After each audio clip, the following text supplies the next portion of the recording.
긴급 현안 질문을 드리기 전에 먼저 국민께 사죄 인사를 올리겠습니다.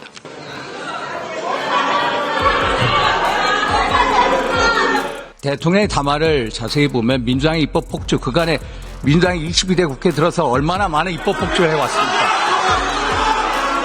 총리님, 우리 탄핵 폭주 현재 공직자 중에 몇 명이 직무정지되어 있습니까? 조용히.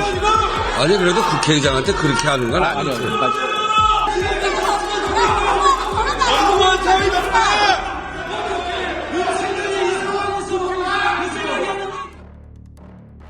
국민의힘 윤상현 의원 나오셔서 질문해 주시기 바랍니다.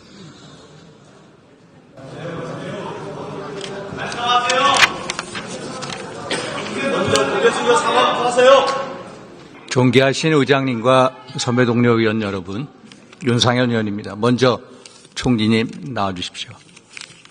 긴급 현안 질문을 드리기 전에 먼저 국민께 사죄 인사를 올리겠습니다.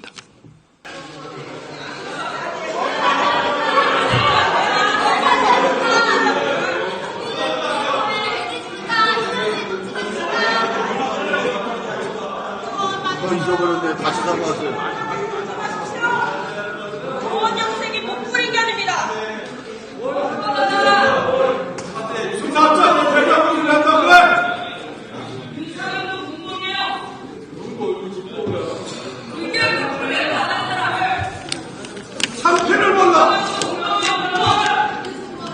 총리님, 12월 3일 비상계엄 사전에 인지하고 계셨습니까? 전혀 인지하지 못했습니다. 계엄법 2조 5항에 의하면 대통령은 비상계엄을 선포하거나 변경하려 할 때 국무회의의 심의를 받아야 합니다. 당시 국무회의 참석자들 중에 찬성하신 분이 있으십니까? 저는 다 반대하고 걱정했습니다. 총리님의 입장은 뭐였습니까? 저도 역시 걱정하고 반대했습니다. 반대 사유가 무엇이었습니까? 네, 반대 사유가 무엇이었습니까?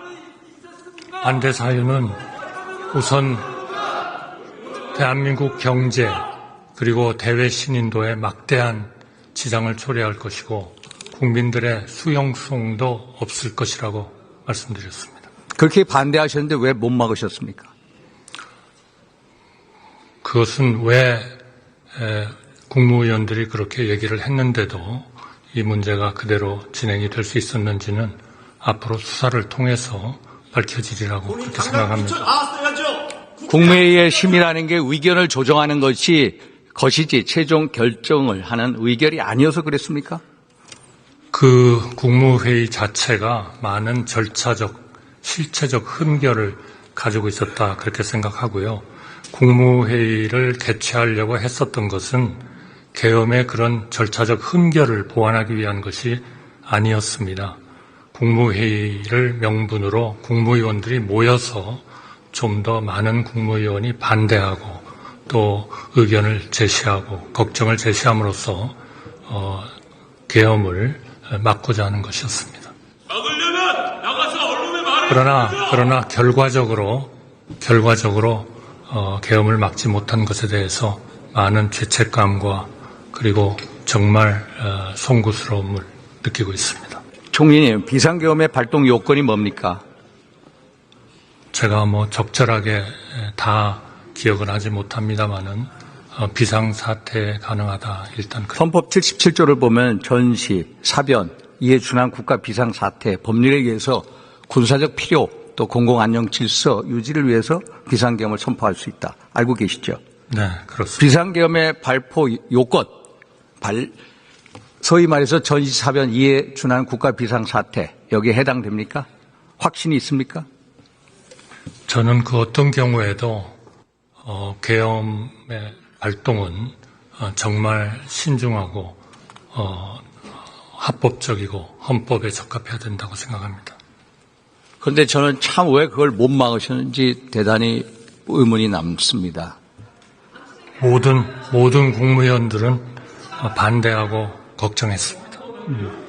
총리님, 대통령이 그날 담화를 보면은 어떤 민주당의 지난 22대 국회에 들어서서 입법 폭주, 탄핵 폭주, 예산안 폭주와 연관이 있다고 생각하십니까? 어떤 그러한 어려움이 있더라도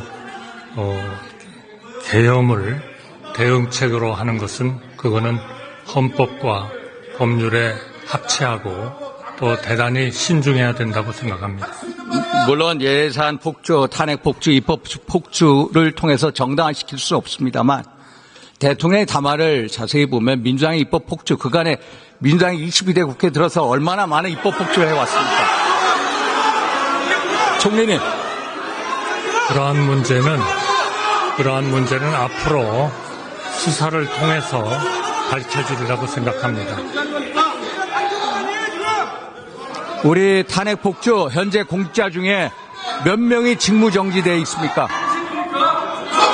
지금 많은 국무위원들과 치안 이런 중요한 국정을 담당하는 사람들이 지금 업무 정지되고 있어서 국정의 안정적인 이런 운영을 하는 데는 많은 지장을 받고 있습니다. 고위공직자 22명이 탄핵을 당해서 직무정지가 되어 있습니다. 알고 계시죠?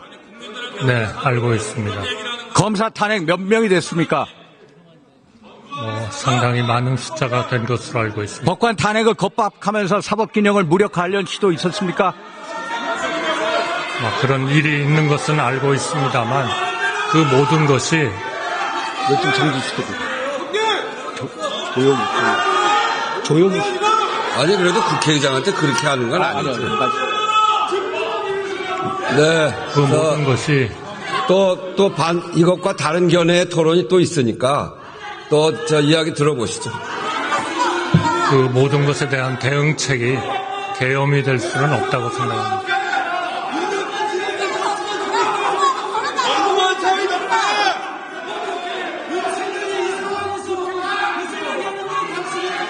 어제 2025년도 예산이 통과됐습니다만 원래 정부 예산은 677조가 넘었죠. 4조 2천억을 마음대로 야당 단독으로 감액해서 통과시켰습니다. 알고 계시죠?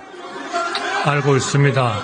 정부로서는 최근에 이러한 일련의 사태 이후에 외국의 많은 투자가들과 경제에 큰 영향을 주고 있기 때문에 모두가 우리를 보고 있습니다. 대한민국의 이런 민주 시스템 또 우리 자유민주적 시스템을 어떻게 작동하고 있는가를 비록 그러한 그 계엄으로 인한 굉장히 어려운 상황이 됐습니다만 따라서 저희 정부로서는 이러한 사후에 안정적인 국정 운영, 대외적으로 경제가 큰 문제가 없게 하기 위해서 저희로서는 정말 여야가 좀 더 우리 의장님께서 리더십을 발휘하신 대로 협의를 통해서 통과되기를 강력히 희망했습니다.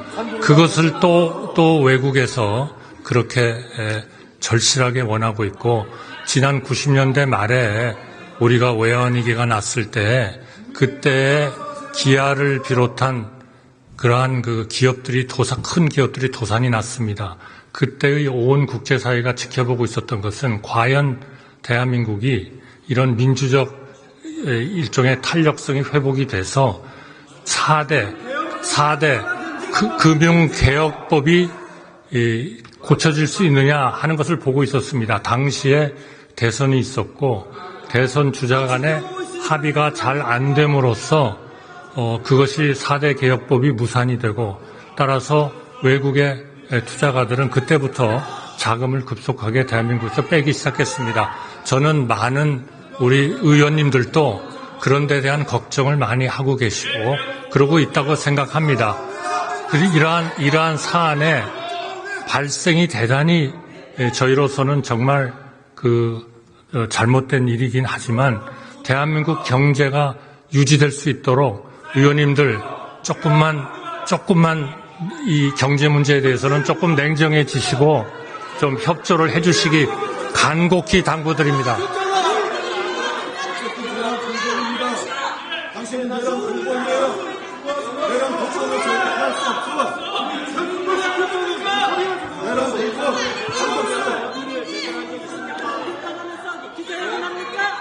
국회 특활비는 살리고 대통령실, 검찰, 경찰, 감사원 특활비는 전액 삭감해서 빵원으로 만들어놨습니다. 알고 계시죠? 문재인 대통령 때 대통령실 특활비 얼마인지 아십니까? 정확한 숫자는 96억입니다. 내년도 대통령실 특활비 얼마입니까? 정확히 기억하고 있지 못합니다.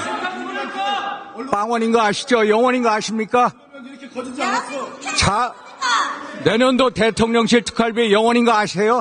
네, 그건 알고 있습니다. 검찰 특활비, 감사원 특활비, 경찰 특활비 영원인 거 아십니까? 네, 그것도 걱정이긴 합니다.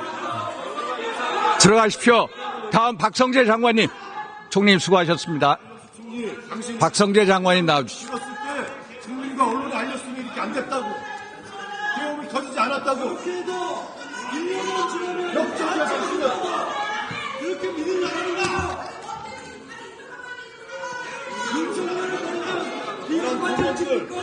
자, 장관님, 검찰은 윤석열 대통령을 소위 말해서 직권을 남용하여 내란, 소위 말해서 국헌문란의 내란, 폭행을 일으킨 내란 혐의로 지금 조사하고 있죠. 그 혐의를 두고 조사하고 있는 것으로 알고 있습니다. 네. 우리 장관님 최고의 법률가시잖아요. 형법상 내란죄 구성 요건이 뭡니까? 헌법보다는 형법. 87조에 네. 내란죄 구성 요건이 구성되어 있는 것으로 알고 있습니다. 내란죄가 구성되기 위해서는 첫째, 국토 참전이 있어야 되고, 둘째, 국헌문란이 있어야 됩니다. 예. 국토 참전 어떻게 생각하십니까? 이번에는 그 상황은 아니라고 생각합니다. 그럼 국헌문란은 어떤 걸 국헌문란이라고 얘기합니까? 형법 91조의 국헌문란에 대해서 정의가 되어 있습니다.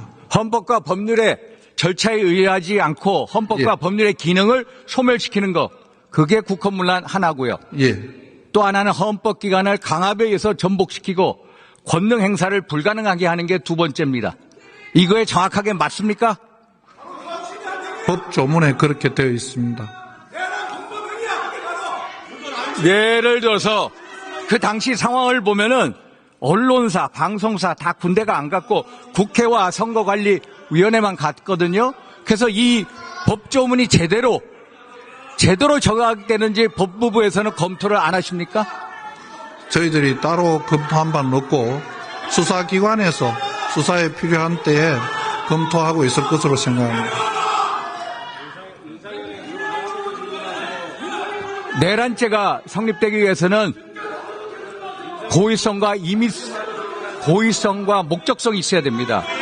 우리 중앙대 이호인 교수 알고 계십니까? 중앙대학교의 이인호 법률대학교 교수님 알고 계세요? 예. 이인호 교수님 알고 계시죠? 개인적으로는 모르지만은 그런 교수님이 계시다는 걸 알고 있습니다. 이인호 교수의 주장에 따르면은 대통령의 설사 직무 판단에 있어서 위헌 행위를 할지라도 처벌할 수 없다라고 주장하고 있는 거 아십니까? 그런 취지의 글을 게시한 것을 본 적이 있습니다. 예를 들어서 국회가 법률을 만들었습니다. 헌법재판소에서 위헌법률로 확정이 됐어요. 그렇다고 해서 위헌법률을 만든 국회 법률 제정 행위자들을 처벌합니까? 거기에 반드시 처벌되지 않는다는 다른 의견도 있는 것으로 알고 있습니다. 국회가 부당한 탄핵 소추했습니다. 헌재에서 기각됐어요. 국회를 처벌합니까? 그러지는 않는 것으로 이게 이인호 교수의 주장입니다. 한번 법률적 검토를 해주십시오. 저희들이 살펴보겠습니다. 김대중 대통령 아시다시피 2000년도 6.25 여기서도 무슨 소리인지 잘 안 들립니다. 좀 4억 5천만 들어봅시다. 달러의 돈을 북한에 송금했습니다. 알고 계시죠? 문제가 된 적이 있는 것으로 알고 있습니다. 이거를 처벌하지 않았습니다. 이유가 뭡니까? 통치행위라고 판단한 것으로 알고 있습니다. 통치행위라고 해서 처벌 안 했습니다. 그러면 1997년 대법원 판례를 보면은 비상계엄은 고도의 정치행위, 통치행위로 보고 있습니다. 알고 계십니까? 그런 의견도 있는 것으로 알고 있습니다. 2010년도 대법원 판례에 의하면은 고도의 정치행위에 대해서는 대통령의 권한을 존중하면서 사법심사를 자제하는 선에서 위헌성을 심판해라. 이게 대법원 판례입니다. 알고 계십니까? 그런 결정은 알고 있습니다. 제가 이런 말씀을 드리는 이유는 정치적인 판단하고 법률적인 판단은 다르다는 겁니다. 그래서 법무부가 법률적인 판단을 검토한 것을 제게 보내주십시오. 아셨습니까? 예.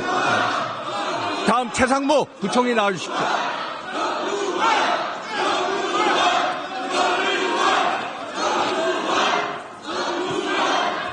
자, 조용히 하시죠. 이야기를 마무리하는 것 같은데 이야기를 들읍시다.